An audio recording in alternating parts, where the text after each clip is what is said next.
দেরি না করে দেখা যাক আজকে হ্যামস্টারের কম্বো কার্ডগুলো কি কি। প্রথমে আমাদের যে কার্ডটি রয়েছে সেটি হচ্ছে স্পেশাল সেকশনে নিউ কার্ডের। আমি অলরেডি কালেক্ট করে রেখেছি তাই আমার কার্ডটি উপর দিকে দেখা যাচ্ছে। দ্বিতীয় হচ্ছে ওয়াটার ফাইনালস আর কামিং। এটি হচ্ছে আমাদের দিনের আজকের ফার্স্ট কম্বো কার্ড। দ্বিতীয় কার্ডটিও আমাদের খুব কাছে রয়েছে। আমাদের স্পেশাল সেকশনের নিচের দিকে আসলে আমরা দেখতে পারবো ইউটিএল 25 মিলিয়ন কার্ড।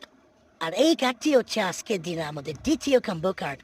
আমি আজকে কার্ড কালেক্ট করছি না কারণ আমার কার্ডগুলো আপডেট করতে অনেক অনেক মিলিয়ন কয়েন চলে যাবে, কিন্তু আমি আমার বন্ধুদের সুবিধা থেকে এই কার্ডগুলো আপনাদের দেখিয়ে দিচ্ছি। আপনারা চাইলে এখনই কালেক্ট করতে পারবেন। আর তৃতীয় কার্ডটির জন্য আমরা স্পেশালের নিচের দিকে আসতে দেখতে পারবো বিলা ফর দ্য ডেপ টিম কার্ড। আর এটি হচ্ছে আমাদের দিনের আজকে তৃতীয় এবং সর্বশেষ কার্ড।